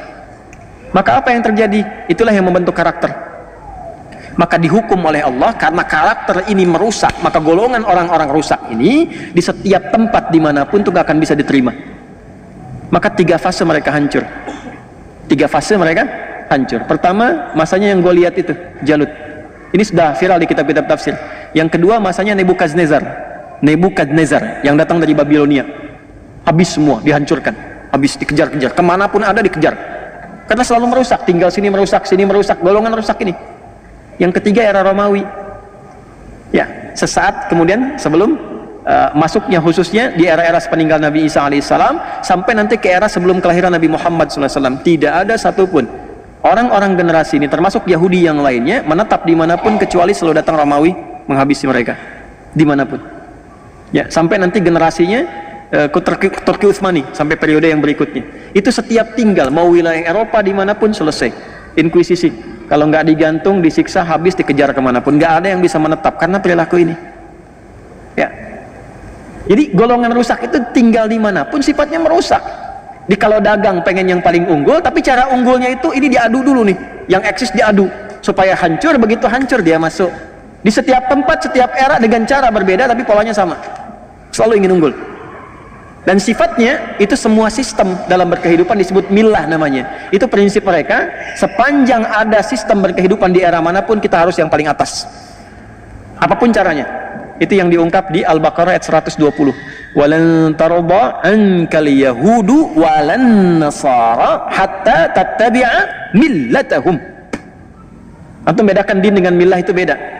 Dan lihat ya, jangan salah nih, jangan salah. Kalau Yahudi pakai walan tarda ankal yahud, disebutkan Yahudi. Tapi Nasrani pakai la. Cuman kita bacanya pakai kan alif lamnya syamsiyah tuh. Ya, lamnya masuk ke nun, walan nasara, padahal itu tulisannya la, wala an nasara. Yahudi lebih dahsyat. Ya. Di ekonomi, di pekerjaan harus selalu di atas, kuasai bagaimanapun caranya. Habisin dulu, hancurkan dulu, bikin mata uangnya habis, jatuh semua, beli, ini naik ke atas, yang penting bisa menguasai. Itu caranya. Ya itu kan perilaku ya, perilaku. Nanti caranya menghadapinya bagaimana secara elegan. Ini bukan dorongan untuk membenci begini, bukan. Ini menampilkan karakter. Ini dimanapun akan begini. Cara menghadapinya bagaimana? Jadi indahnya Islam itu bukan datang dengan kutukan, bukan celaan, bukan cacian, bukan kebencian. Nggak ada uraian kebencian di Quran tuh, nggak ada. Quran cuma menampilkan secara faktual begini karakternya. Kalau ente hidup bergaul dengan mereka, yang akan muncul tuh seperti ini. Nanti menghadapinya bagaimana? Itu sisi ekonomi. Ya, secara militer juga begitu nanti, karena mewarisi generasi yang sebelumnya itu karakteristiknya yang sangat kasar, pengen sesuatu segera dilakukan, nabi aja dibunuh, apalagi yang bukan nabi. Nabi aja nggak ada harganya. Kalau rumah sakit dibom, dunia mengutuk, cuman ngutuk aja, ngutuk begini, besoknya ambulan dibom lagi. Ini nggak pengaruh. Lihat wawancara terakhir itu, ya bagi kami nggak ada harganya. Kolateral itu dibandingkan dengan nyawa ini kami, katanya warga kami. Jadi generasinya dijaga, yang penting yang lain nggak ada nilainya. Nilainya, antum nggak ada nilainya tuh. Saya nggak ada nilainya. Dia dapat yang ada nilai itu yang ini aja. Nah itu generasi rusak. Generasi rusak.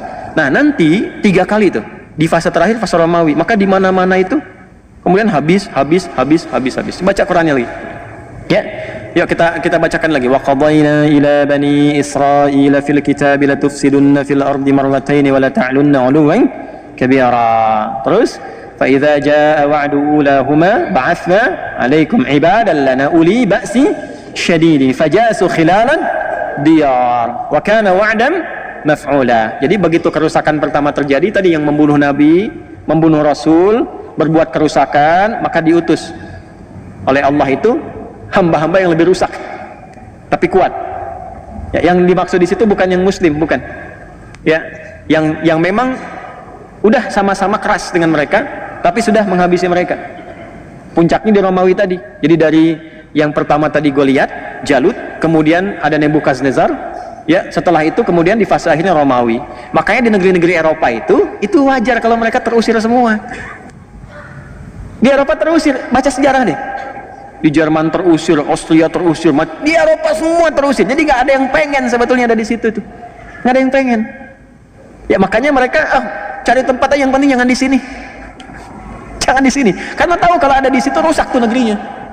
Ekonomi nggak stabil karena udah dikuasai klan ini aja. Walaupun cuma ada 5 ini yang megang, 5 yang megang. Tuh, yang lain habis semua di bawah. Dan dikendalikan semaunya, rusak akhirnya.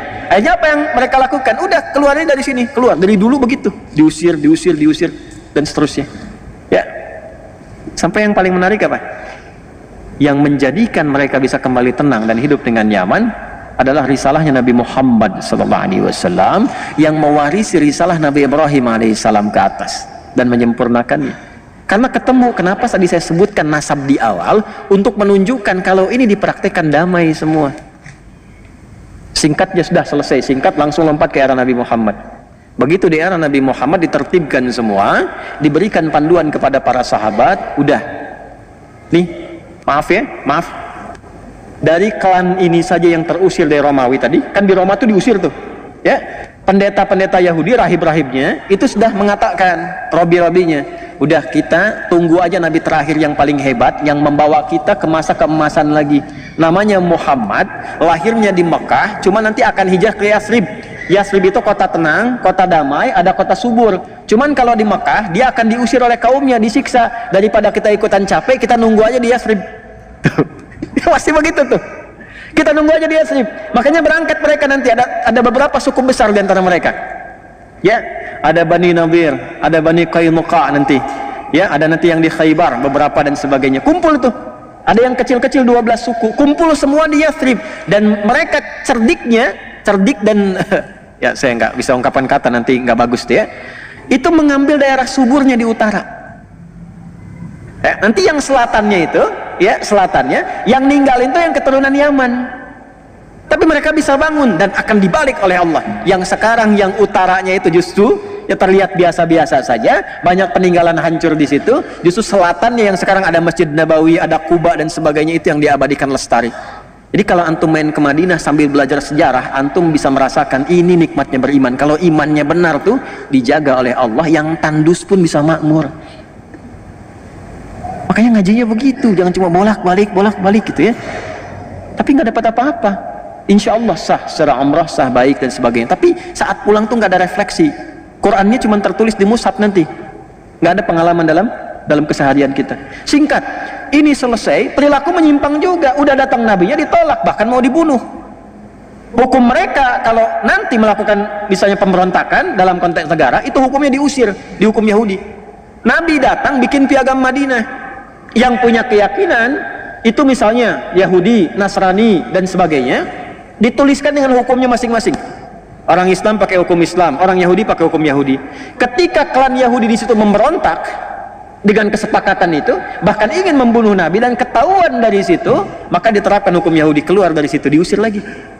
Jadi yang ngusir itu bukan Islam, bukan Nabi Muhammad, hukum mereka sendiri yang menjadikan mereka keluar.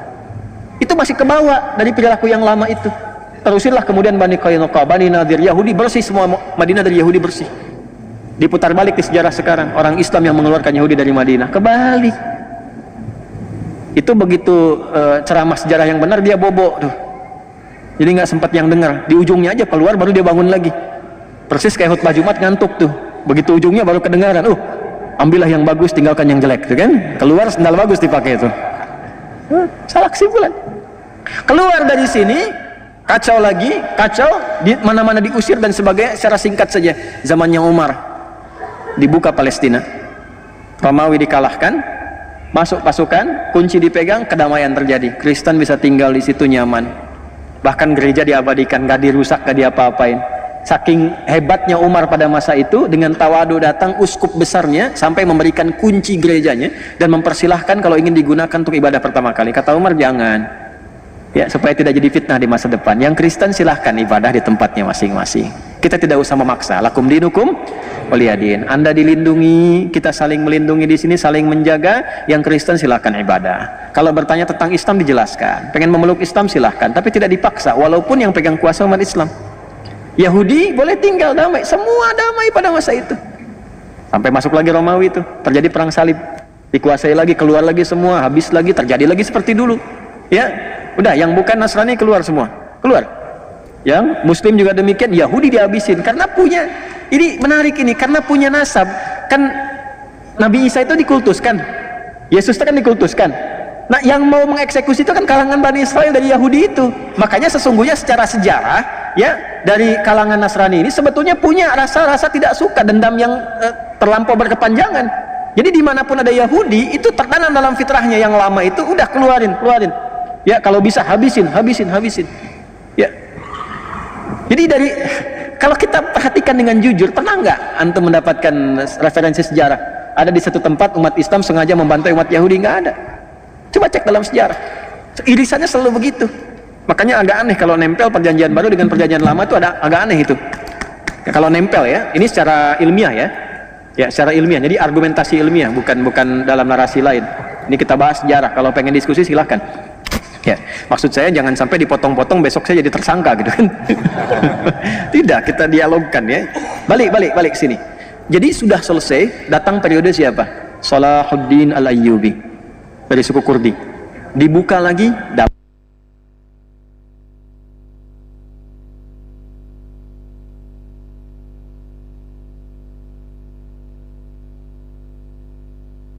Turki Utsmani sampai 1924 tenang semua, damai dan sebagainya.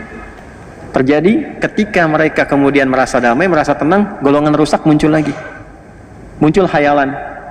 Ini ada nostalgia masa lalu nih. Kenapa kita nggak bangun lagi aja Haikal Sulaiman sekalian di situ? Terus akan di situ ada bukit besar tuh, Nabi kita yang raja paling hebat Daud dikubur di situ, di Bukit Zion tuh. Ya, dataran tinggi Golan yang batasan Syria dan sebagainya. Itu Zion di situ. Maka dimunculkanlah gerakan-gerakan untuk mengembalikan itu dari semua bagian-bagian wilayah Yahudi yang akan di muka bumi. Ya, maka apa yang mereka susun dan sebagainya, teman-teman, Bapak Ibu sekalian, gimana caranya supaya kita bisa hidupkan lagi Haikal Sulaiman, bawa lagi ke situ, itu berdasarkan khayalan saja. Yang tadinya udah damai, udah tenang. Sifat rusak muncul lagi, dikumpulkan semua akhirnya muncul. Jadi yang disebut mereka mencoba untuk bawa lobby namanya. Ya, di lobby. Maka muncul lobby Yahudi namanya dalam sedunia. Di lobby semua yang sedunia itu, gimana kalau kita bangun gerakan untuk balikan lagi ke situ, munculkan lagi. Maka sebagian mereka besarnya berpusat di Inggris, dikuasai beberapa, 2 hal untuk menguasai itu. Yang pertama itu ekonomi. Ya, falyabudu rabb hadzal bait alladzi at'amahum min ju'. Maka mereka bergerak di bidang ekonomi.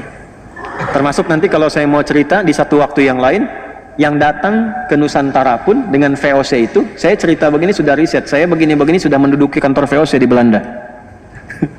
Ya, saya sudah ke kantor VOC, sudah saya cek jalurnya, sampai gudangnya, sampai dokumentasinya. Itu VOC itu, Bapak Ibu, konsorsium dagang swasta. Yang bawahnya orang Yahudi pertama kalinya.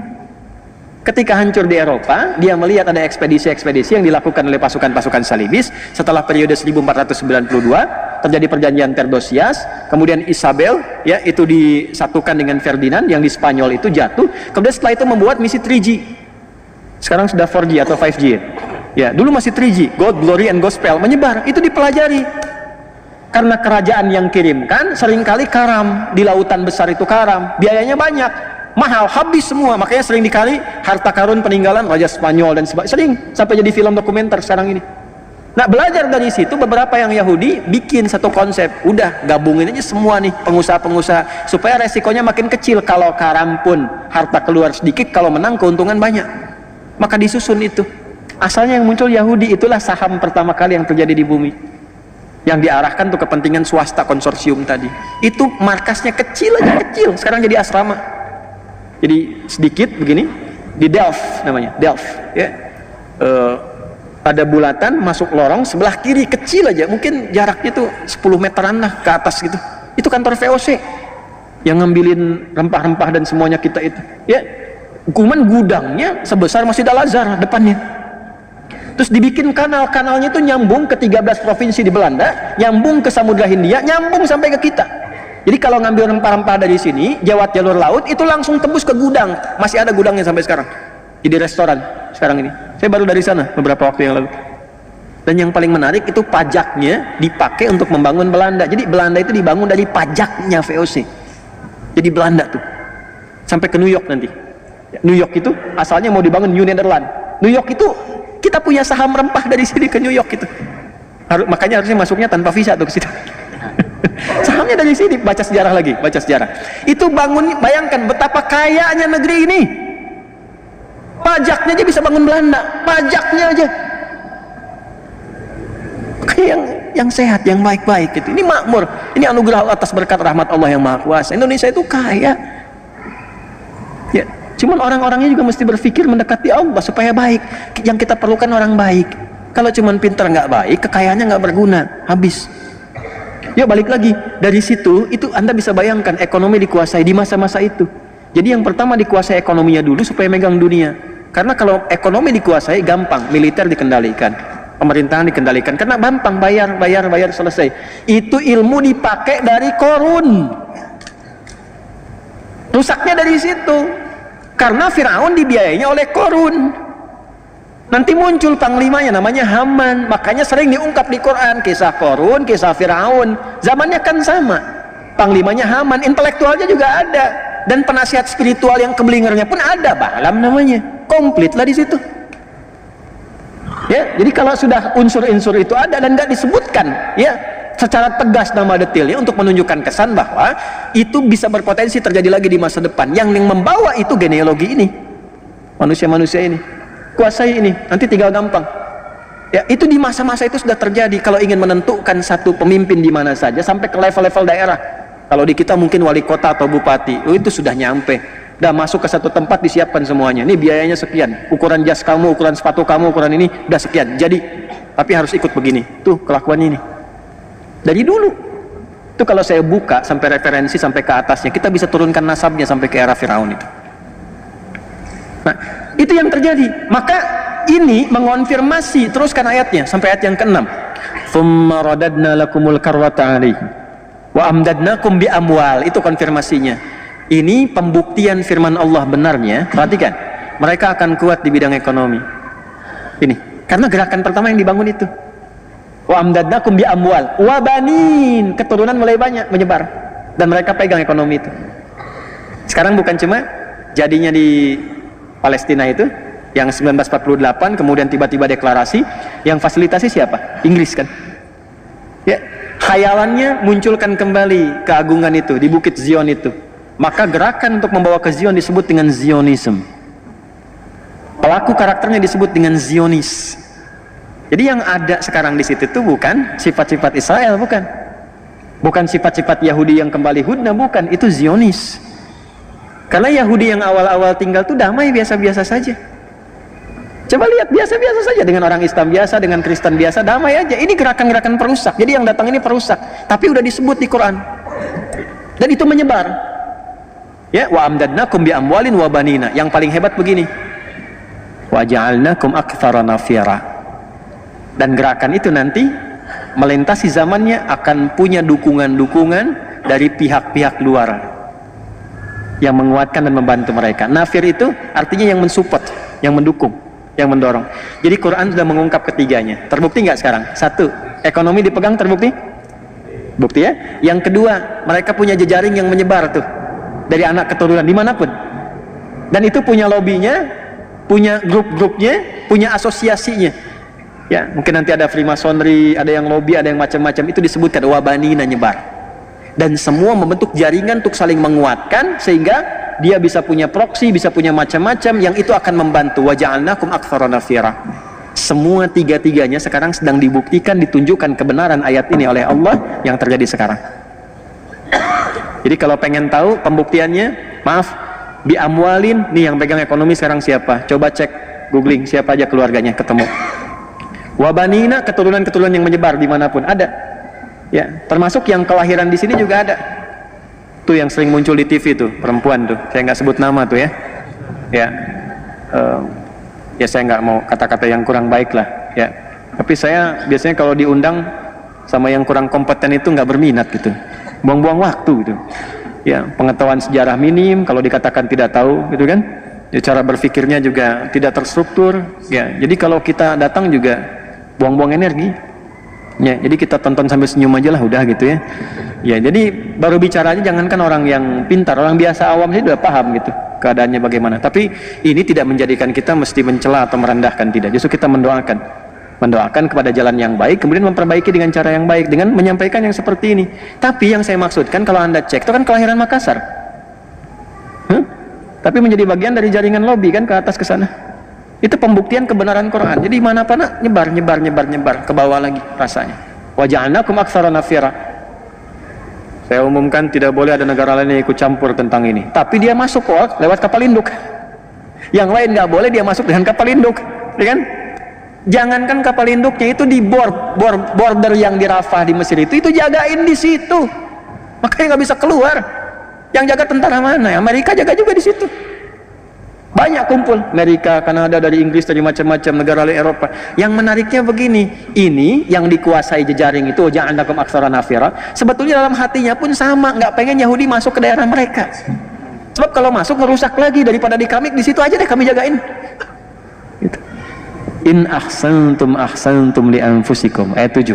Wa in asa'tum, jika pun kalian membuat kebaikan, bikin aksi sosial, jadi akan ditemukan nanti golongan ini bikin aksi sosial, ngebiayain gerakan sosial tentang alam dan masing-masing. Itu ahsantum li anfusikum, kepentingan internal mereka aja untuk mengekalkan apa yang mereka lakukan sampai dengan muncul nanti fase berikutnya.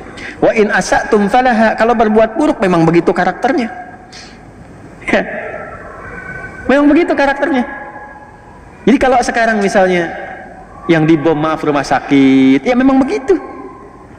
Nggak peduli dengan kutukan dunia, ya memang begitu. Yang terkutuk ya memang tidak peduli dengan kutukan. Ya udah terkutuk, nggak peduli dengan kutukan. Ya jadi kalau Anda mau keluar, teriak-teriak sampai di luar dan sebagainya, udah nggak akan didengar sama mereka. Nggak akan didengar. Kita paling menggetarkan dunia saja bahwa ada kepedulian, tapi mereka nggak dengar, dibom aja. Kemarin dibom rumah sakit. Yang Al-Ahli itu kan rumah sakit baptis itu. Ya dibom gereja, dibom masjid. Dunia bergerak, semua mengutuk, Dewan PBB mengutuk, resolusi. Besoknya mereka tertawa aja, dibom lagi ambulans. perjalanan ke rumah sakit dibom, 15 orang meninggal. Terus kami menyesalkan itu. Apa yang Anda sesalkan? Ya. Fa idza jaa wa'dul akhirati. Maka jika nanti muncul yang kedua nih. Jadi yang fase pertama sudah, sekarang sudah fase kedua. Ini kerusakannya sudah global, sifatnya global, dan manusia-manusia diam. Ya. Di balik diamnya itu akan ada nanti tiba orang-orang hebat. Liyasu'u wujuhakum. Orang hebat ini akan ada 3 periode, 3 fase. 1, golongan-golongan hamba Allah yang mempermalukan mereka untuk memberikan kesan kepada dunia. Ini nggak sehebat seperti yang kita kira kok.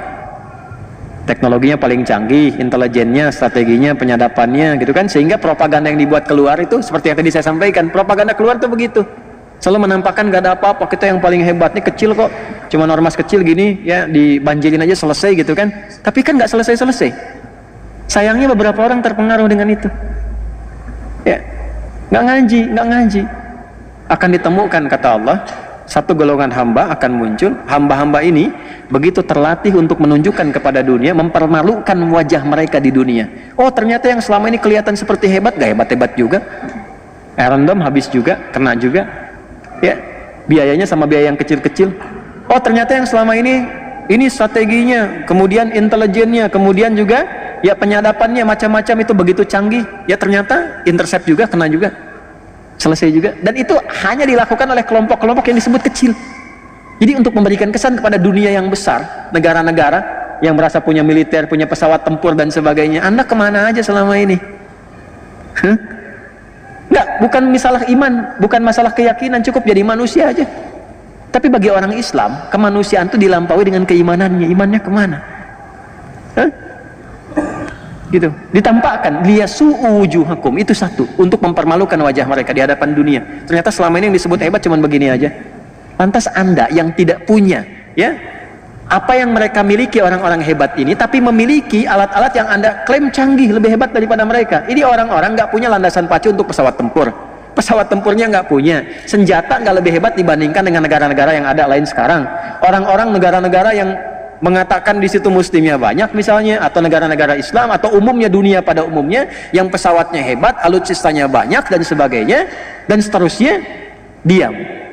Sementara yang disebut terbatas ini tiba-tiba mempermalukan. Oh, dengan begini aja selesai, bisa kok. Ya, itu satu. Waliyadkhulul masjidah kama dakhaluhu awwala marrah. Nanti ada golongan kedua. Ya, golongan kedua ini sudah menyelesaikan semua konflik yang ada di situ, menenangkan kembali sampai Masjidil Aqsa dibebaskan. Fase kedua. Fase ketiga, ini saya baru memahami ayat ini dan hadis Nabi. Ini hadis Nabi ini, jangankan kita, orang Yahudi sendiri pun begitu yakin dengan hadis ini. Jadi saya kasih tahu rahasia ya, ini diantara kita saja nih. Ya. Ini mau habis nih, 5 menit, 10 menit lagi lah ya waktunya. Saya mohon izin tambah 25 menit tadi. Gak apa-apa ya. 15 menit tadi tambah. Lihat sini. Jadi Yahudi itu yang nggak diterima, yang nggak mereka terima Nabi Muhammad sebagai nabi. Tuntunannya masih diterima. Gitu. Yang nggak diterima itu cuman kenapa nabinya Muhammad gitu. Itu aja. Kalau nabinya bukan Muhammad, dari jawab mereka akan diterima. Tapi tuntunannya diterima. Makanya oleh mereka Quran diriset. Makanya oleh mereka hadis diriset. Dan mereka yakin dengan itu. Salah satu yang diyakini apa? Nabi kan pernah menyampaikan di puncak nanti bagian ketiga itu, fase ketiga, waliyutabbiru ma'alau tadbira, menghabiskan semua tanpa kecuali, habis, selesai. Allah menyampaikan demikian. Ya, ada mereka berlindung di pohon-pohon yang diberi nama dengan korkot. Korkot itu yang mengatakan nanti Yahudi ada di sini, Yahudi ada di sini. Pernah dengar hadisnya? Itu saking yakinnya dibanyakin ditanam pohon korkot sekarang. Saya pernah ke Amerika Desember yang lalu saya mampir ke Washington DC. Nanti kalau ada rezeki main ke Amerika, ke sana ya, ke DC. Washington maksudnya, lampu merah sana dikit tuh. Itu ada Masjid Indonesia wakaf di zaman Pak SBY dulu ya. Ada dana abadi umat itu sebagian yang mau dikirim untuk beasiswa, membiayai yang ke Al-Azhar dan sebagainya, itu sebagiannya dialokasikan untuk beli satu gereja tua ya, yang dikonversi jadi masjid di DC, di Washington DC. Yang menarik itu adanya di pemukiman Yahudi. Ya, saya masuk situ, saya lihat pemukiman Yahudi itu. Langsung cepat aja. Itu yang ditanam pohon korkod rata-rata. Termasuk di lingkaran gereja yang sekarang jadi masjid itu. Saya dengan DKM jalan, saya bilang, Mas, ini pohon apa coba? Apa ya? Inilah pohon korkod. Ya. Ya. Itu menarik. Jadi mereka pun yakin, sampai sekarang pun ditanam itu. Dan Anda kalau baca tekstual saja, secara tekstual, Anda akan menyimpulkan, oh ini hadisnya ekstrim nih, masa dihabisin sampai ke pohon, pohonnya bilang bunuh. Bukan begitu cara memahaminya. Ini hadis, termasuk ayat tadi, itu berbicara tentang konfrontasi militer. Dan problemnya apa? Saya baru paham sekarang, memahami ayat dan hadis itu. Ternyata di muka bumi ini, ya, ada beberapa kurang lebih yang mungkin sampai 6 negara lah, ya, yang di dalam konteks kenegaraannya itu sifat-sifat perlindungan militernya melibatkan sampai ke rakyatnya, ke masyarakatnya, termasuk di Indonesia. Indonesia itu kalau berjuang, kalau sudah ada misalnya perjuangan sampai ke konfrontasi militer, misal Belanda datang dan sebagainya, itu bukan cuma tentara yang berjuang, kita pun ikut di situ. Makanya pesantren keluarkan resolusi jihad dan sebagainya, semua angkat senjata bawa gitu. Nah, di dunia ini sekarang ada 6, yang paling aktif itu 2, Indonesia dengan IDF yang Israel sekarang. Jadi waktu kejadian kemarin itu pembuktian hadisnya. Makanya saya katakan belajar, lihat tuh. Bukan ingin belajar Hamas, ini bukan. Coba peristiwa itu cek kembali, mengkonfirmasi benar nggak yang di Quran, benar nggak yang di hadis. Itu kan masyarakat dikasih senjata, teman-teman. Masyarakat dikasih senjata, di video banyak di YouTube, cek.